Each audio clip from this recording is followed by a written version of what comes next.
Hi. Welcome.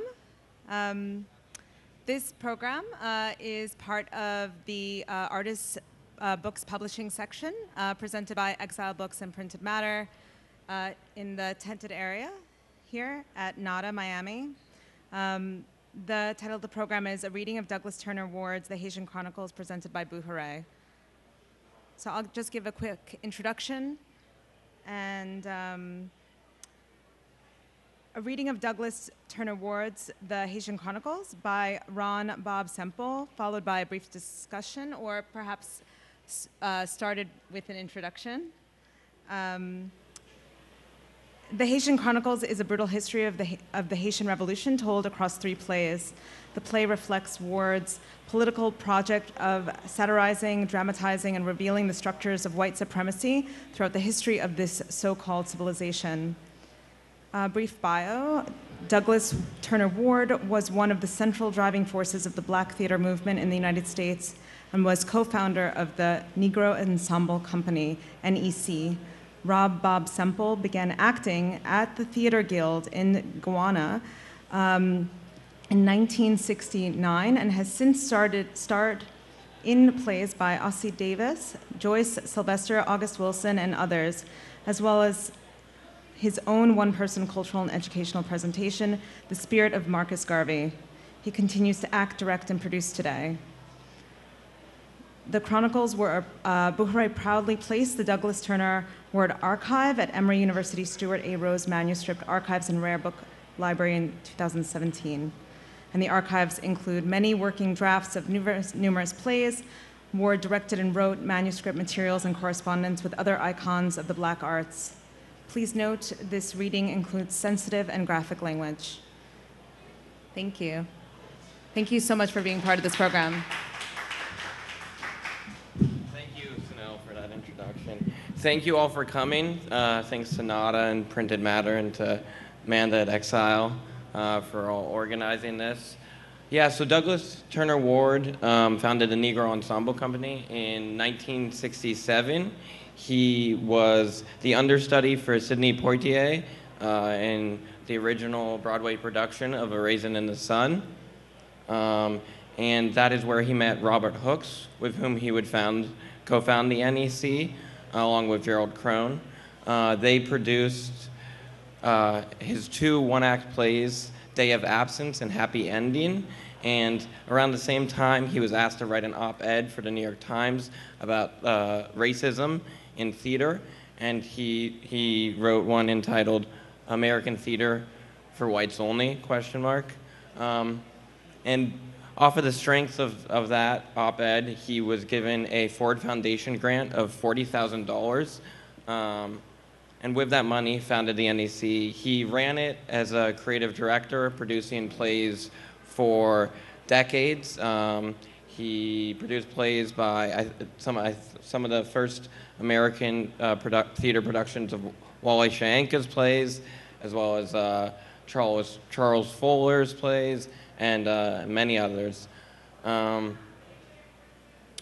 Boo-Hooray, as Sanel mentioned, placed the archive of Douglas Turner Ward at the Emory Library in 2017. And when we worked with Doug to place his archive, he expressed that one of his big wishes was to publish his final plays. And many of his previous plays had been these short, punchy, one-act plays, but this really is his magnum opus. It's something he worked on for decades. It's this epic trilogy about the Haitian Revolution. So we were able to publish the Haitian Chronicles late last year. Unfortunately, he passed a few months later, but he was able to see it go to print, and it has yet been to be performed in its entirety, and so this is one of the first dramatic readings of the plays. So we're really excited for this to happen, and I'd like to ask Ron Bobb-Semple to come on up and perform. Thank you.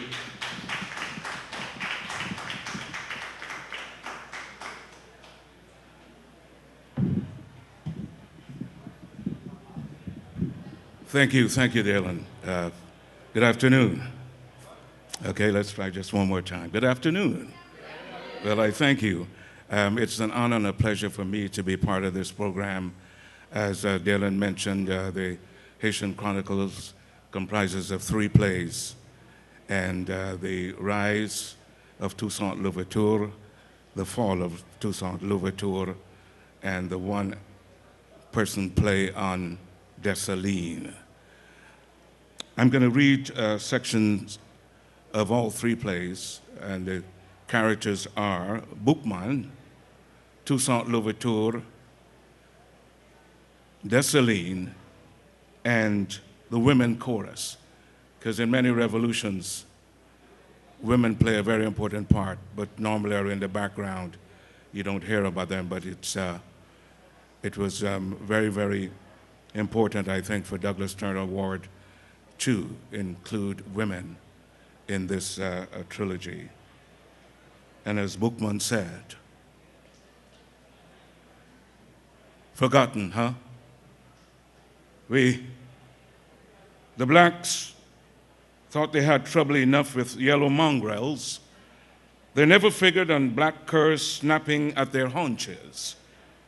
When they woke up, we'd already chawed through their juicy flanks, spitting out bleached splinters. Some black cocksuckers still couldn't even believe it when machetes sliced through their fat necks.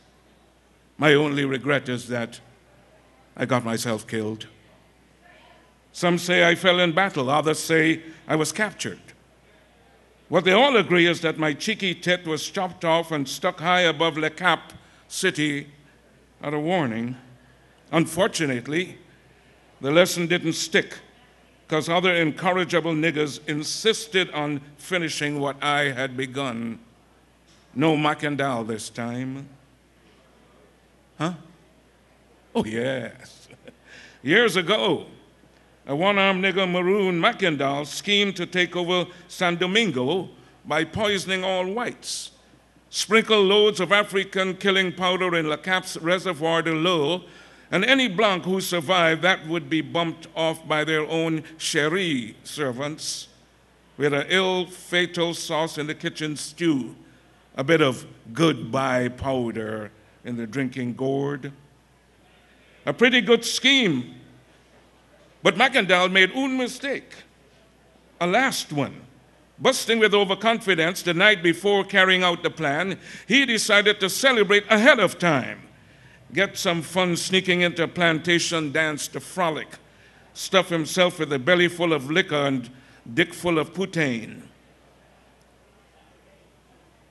What he didn't bargain is that one jealous nigger slave, resentful that his woman already been sharing her snapping delight with Mackandal, that this slave bugger would betray him to the whites. End of Mackandal, adieu revolt. Not this time. Now when I give my signal, the only liquor drunk and only pussy fucked was what could be snatched from Massa and Missia as they was being fastly dispatched to judgment. I wasn't missed a bit. Others took my place, like Jean-François. Gentlemen, the foolish and inflammatory diatribes of Monsieur Vablanc do nothing but alert us to the conspiracy that the colonists of San Domingo fashion against us. Backed by their allies in France, San Domingo exiles in the United States, and base Cologne traitors serving under the British flag. Without a doubt, these conspirators intend to restore slavery in San Domingo, and their determination requires that they cloak themselves in the mantle of liberty in order to strike liberty a deadlier blow. Presently, their emissaries have sneaked into San Domingo to foment a destructive leaven shaped by poisonous hands. To achieve their purpose, they rely upon my complacency, expecting me to be incapacitated out of fear for my 2 children in France. It is hardly astonishing that men who would sacrifice their country to promote their own interests, that such caliber of men would be incapable of understanding how much a better father I am than they are. A father who possesses a genuine love of country, since I base the happiness of my children upon the progress of my country. Citizen directors, it is your solemn duty to sweep back this storm which eternal enemies of freedom whip up in secret shades of silence. Your task is to restrain these predators from overrunning our embattled shores, attempting to sully our banks with new crimes. I trust that your wisdom will enable you to avoid the snares they dangle to entrap you. As for me, my knowledge of my people and my loyalty to France made it urgent that I inform you of the oath we in San Domingo all swear, that revitalized by liberty, we will bury ourselves under the rubble of blood-stained isle rather than return to slavery. Do these despots think that men like ourselves, who for the first time have enjoyed the blessing of freedom, will stand by calmly and see it wrestled away? We once endured our chains so long as we were not acquainted with any other condition of life better than slavery. But once freed, if we had 1,000 lives to live, we would sacrifice every one of those lives rather than be forced back into bondage.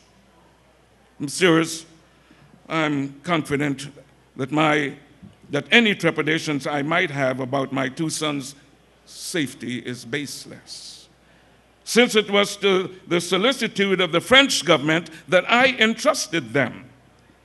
I would tremble in horror if it transpired that they have been delivered into the hands of hostage takers. But even so, let these would-be assassins reflect that in punishing my two children for the naive trust of their father, these fiends would only be increasing their barbarity without any hope of deterring me from my duty.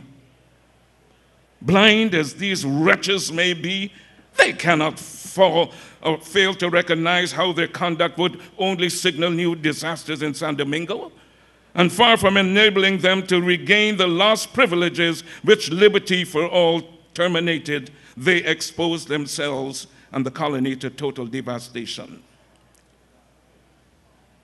Distinguished deputies, I know I worry unnecessarily. Surely it would not come to pass that the same hand of France that freed us of our chains will now sacrifice us to our enemies, will permit her sublime morality to be subverted, her principles degraded, her edicts which so ennoble humanity to be revoked. However, if to reestablish slavery in San Domingo all this was done, then I vow that you would be attempting the impossible. We have known how to face danger to win freedom. We will know how to brave death to maintain it. This, citizen directors, is the morale of the people of San Domingo. These are the sentiments which they transmit through me to you. And the chorus of women cried out, Jacques Mel, Jacques Mel, another name for hell. Blacks and men of color, prepare for the ultimate quest in a town that would be known, famed as the site of death. Jacques Mel, un autre name for hell. With Dessalines, a ferocious tiger of destructive sentiments, of awesome military skill to match his temperament, and Christophe of earlier Grenadian birth, who took second place to no man in warrior's worth, Toussaint made suit for his decisive campaign.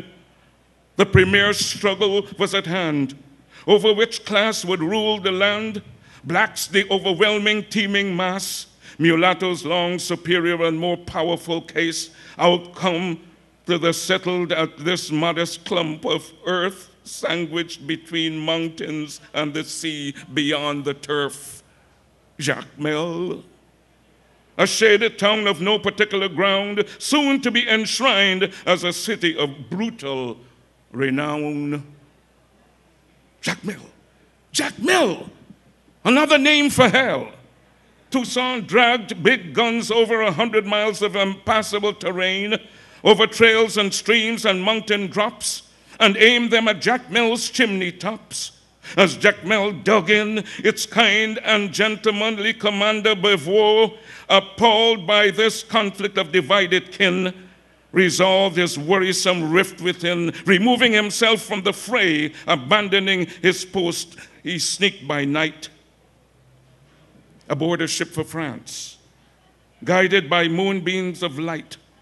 Soon after, successor Fontaine, a fearful man, fled his burdensome demand and crept away as well, furtively borne on waves of ocean swells. Stranded by their ranking chiefs and left undone, Jacques Mill founded fate in the arms of a favorite son, in the grasp of General Pétion.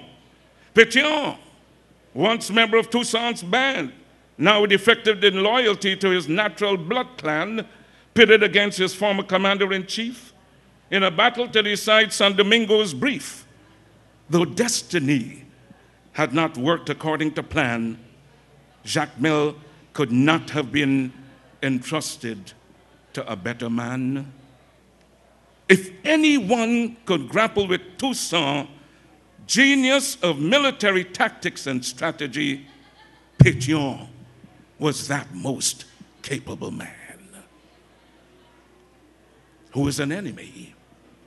Jacques Mill, another name for hell. Presto!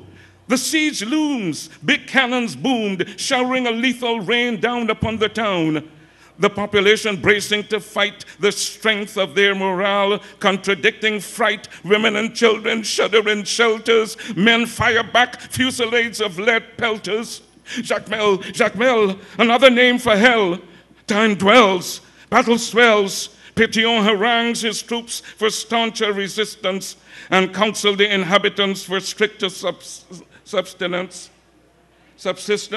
Blacks in no hurry could wait, ravages of hunger their bait.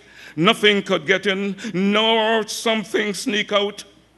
From the peep of dawn to the pit of night, the vise is kept ever tight. Jacques Mill must survive on provisions already in store. Toussaint made sure they don't get any more. Avec Rigaud preoccupied at Les Quais, no rescue in sight with the passage of days, Toussaint brought new cannons to belabor the town. His infantry kept pressure daily round, shot and shell fell like molten flakes from a bottomless pit. Jacques Mill, another name for hell. Toussaint, eager to spread his triumph and proceed toward Rigaud's base, appealed to John Adams of good old USA to help shove Jacques Mill out of history's way. But Britain, frightened of a threat to Jamaica, intercept the big US artillery cargo and dry dock it as auction embargo. Without giant siege guns trained upon them, Jacques Mill held out even longer. But for all its bravery, Jacques Mill's future was dim. Bullet shot and shell they could withstand, but not hunger's squeezing hand. Citizens cling to hope that hostilities will cease, but death did not slake its appetite and refused to offer respite. Their store of supplies exhausted, they sought sustenance in the unlikeliest of nourishments. Horses, dogs, cats, and other animal inhabitants found their way to the dinner table. Rats and lizards considered delicacies. When totally gobbled up, old leather was chewed as food. The grass in the street became the staple for meat. Leaves on trees, a special treat, but even those were in short supply and soon vanished as means to keep alive. Still, Jacques Mill held bravely, Barely a shroud of death covers the town. Corpses pile up, draped in a pallid gown. Bloated bellies mock death's stare with the illusion of being well fed. But the joke was really on them, for they were truly dead. Brilliant but vacant eyes stare sightless at the sky. Limbs scraped down to skeletons and skulls scooped into hollows. Rampart witness to Jacmel's sorrows. Starving stomachs are fed solely on a diet of Toussaint's withering lead. Even thirst is mocked by azure waters lapping behind the dock of the city's back hip, tempting to swallow, but too brackish to offer a quenching dip. Jacmel, un autre name for hell. Almost 200 days of heroic defiance, still no relief from Rigaud stuck south, no columns from France to bail him out. Pétion, barraged even more by Toussaint's lethal guns, decided further stay in Jacmel was done. Trusting in Toussaint's humane repute, he sued the black commander for safe passage route. Of all women, children, and aged survivors, out of Jacmel's infernal battle environs, Toussaint complied, and streams of mothers, grannies, and babes strangled through his lines safely. But others, filing out a different exit aisle, were met with the murderous courtesy of death's final welcome. A hail of spitting bullets from Christophe's unaware weaponry, another sneering gesture of death's insatiable gluttony. With women and children gone, Pétion and his battalion fought on at last resort. He primed his mulatto fighting squad for a final breakout. Fainting on escaping thrust to the east, he furtively crept towards the west, just to be met by the fatal crossfire of Dessalines' unfooled artillery. Only Pétion and a paltry few lived to expect another rendezvous. Jacmel, another name for hell. After 6 months, Jacmel fell. Sing no praise for victors, heap no scorn upon the vanquished. Only remember the details of this extraordinary adventure.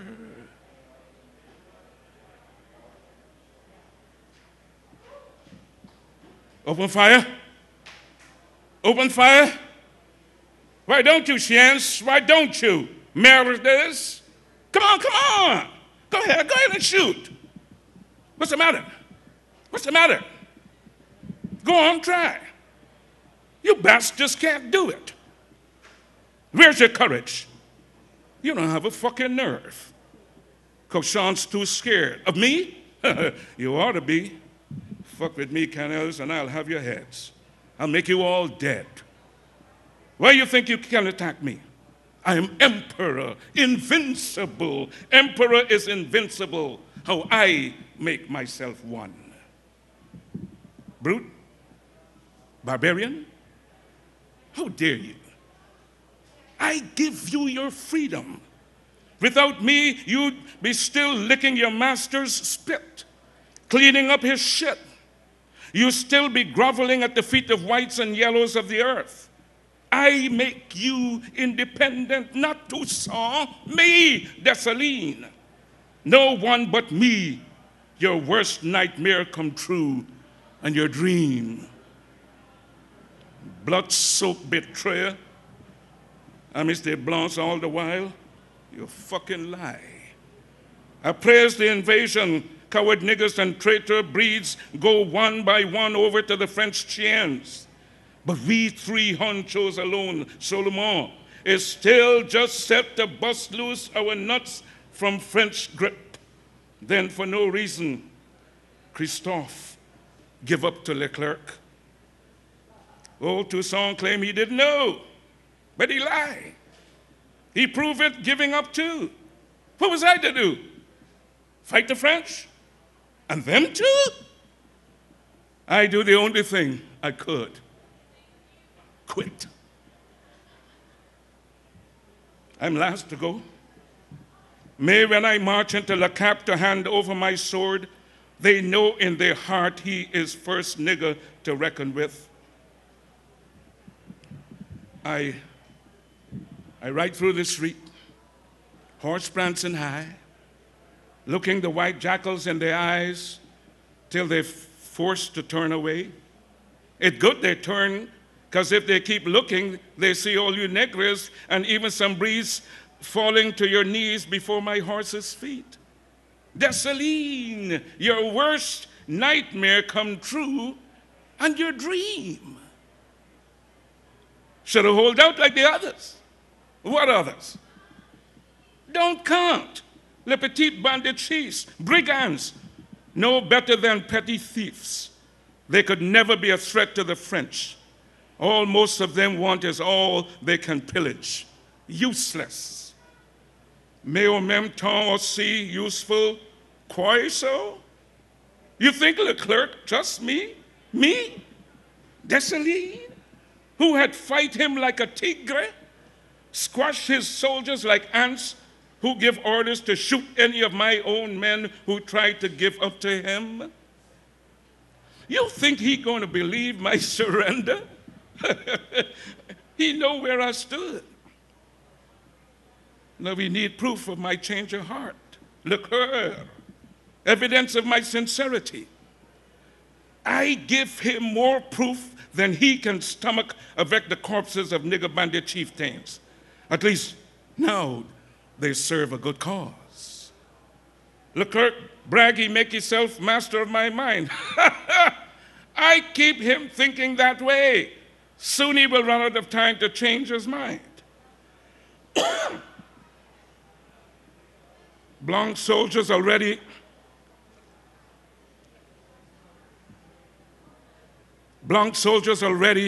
drop as quick as they step off the boat to sniff our island air. Siamese sickness grip their nostrils and fastly send them packing to the graveyard. In no time, Leclerc will have more niggers and breeds in his army than white men. Then, who can he depend?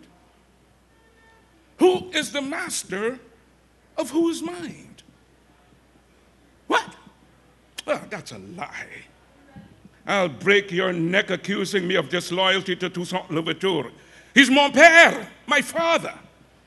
He make me. Whatever I done, he make me become.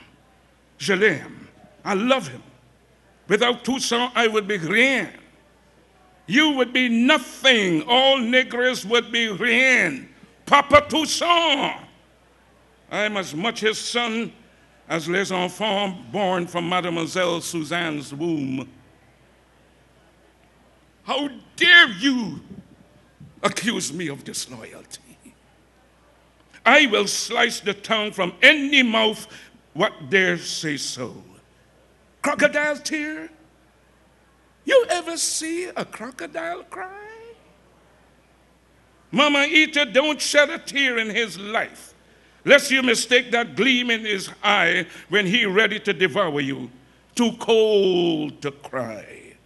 I make no excuse for what I do.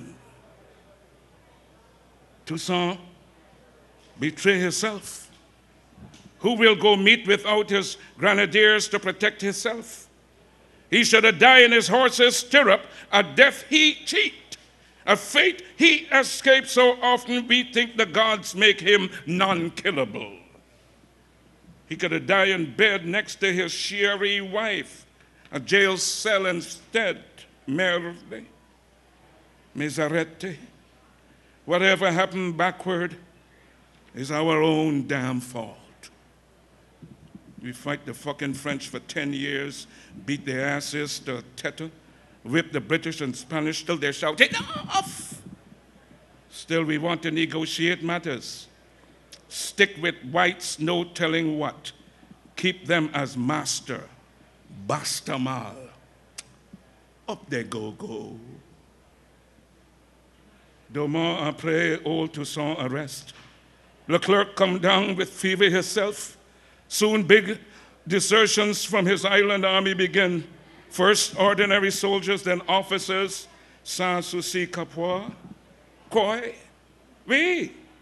Toussaint nephew Charles Belair. Yes, Belair. I tell you, I make no excuse for what I do. White man don't take nigger at his word. Know his word not worth breath he mouth it with. Leclerc still suspect me. When Charles defect avec droves of niggers joining him, I wasn't ready. I got no choice. I tricked him and his wife Sanité to meet with me, seize them, and turn them over. It didn't matter whether I know Leclerc was going to shoot them. What the fuck, I care what happened to them. What was I going to do after I arrest them? Keep them as my guests. Like Moise, they die good. Stood hand in hand, bien before the firing squad and ordered themselves shot. Hail ma mère Mary, full of grace, Dambala too. It calmed Leclerc's suspicion. But what the rogue didn't know is that all the while, I've been meeting with Pétion. Oui, Pétion. Yeah, Pétion. The yellow fuck who for Leclerc and Napoleon Bonaparte almost shell us to dust at Crête-Perot. But after he see what General Rochambeau was doing to his precious mulatto kin in the West, begun to believe that whatever the French had in store for us niggers, they planned the same for his breeds, if not worse. He and me, we meet in secret. Whatever I think of the bastard's color, the son of a whore can fight. I know together we unbeatable.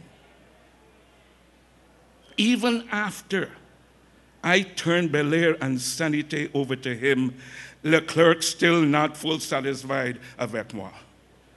But the more he complained, the more I begged him not to leave me on the island after he left back for France. I don't know what will happen to me since I mistreat all mes autres nègres so terrible. Almost fainting, sweat running down his face like a waterfall. He moaned about being in the worst position a general could be. His soldiers come only a month ago from France, and now all gone. Hold out, rebels! Attack bolder and bolder, making it impossible for me to go on the offensive. Alors, shades of Baron Samedi. Just then, the rooster neck get broke for good. The ship named the Cockade sailed into Cap Francois. Le Nuit, some niggas dive overboard and swim ashore.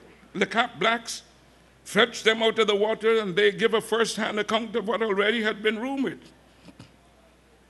How slavery again restored upon France Guadeloupe Isle. Even mulattoes put up for sale. The stupidest nigger and dumbest breed had to know how long it take for us to be next. About as long as it took the fucking French to crush the holdout rebel bandits, next strip us of our own muskets and chop off us leaders' heads. Soon we will all be dead. The message took nothing too late. Pétion, first one, don't wait. Stationed at Haut-du-Cap. He had his breed troops spike the big guns useless, took weapons from Blanc artillery there. Then he wake up Clairvaux, his then superior, and tell him what he done. That stupid mulatto fart Clairvaux, instead of taking Pétion's advice and attack the Cap quick, jump on his horse and run off to the mountains for hours to contemplate murder. Gave Leclerc time to pull together enough French troops backed by his National Guard. He took guns from all blacks left in his own regiments and sent the niggers to look up in the holds of ships in the harbor. Uncertain further, Leclerc, I hear, ordered his wife Pauline to stop switching her tail to get men's attention and board a ship to Paris, but she refused. October 16th, Pétion Maintenant in full-scale revolt, making a bold attempt to conquer the whole territory, mounted a furious attack on Fort Gentot. Mais après 3 brave days de lutte, get beat back in defeat. No artillery. Things must have been different if Christophe nearby had joined in, but he waited too long. Christophe only defected when he found out the 1,200 black troops locked up on ships in the harbor was all butchered to death by Leclerc and dumped in the water. Papa Legba, open the gate. Les temps arrivés for the diable stick. Bel Air and Sanité celebrate. My turn. Dessalines, your worst nightmare come true in your dream. Time to realize the close-kept secret prophecy of the final scheme. I tell you, take courage. The French will not be able to stay long in San Domingo. They will do well at first, but soon fall sick and die like flies. If Dessalines surrendered to them 100 times, he will fool them 100 times. Take courage and you will see they will not be able to guard the country and they will have to leave. Then I will make you independent. Independent. For 10 years we accuse of it, and 10 years we deny it. At least I break the taboo and say it loud. For the first time ever back then, a few months ago, at the siege of Crête-Perrot. Now the guns I did not turn in is ready. The bandits I meet with lately is ready. Cultivators who hold the weapons I give them at Saint-Thonax, long ago brought for them that Toussaint made them keep, is ready to unloose Ogun, communion, Dambala, redemption. Merci.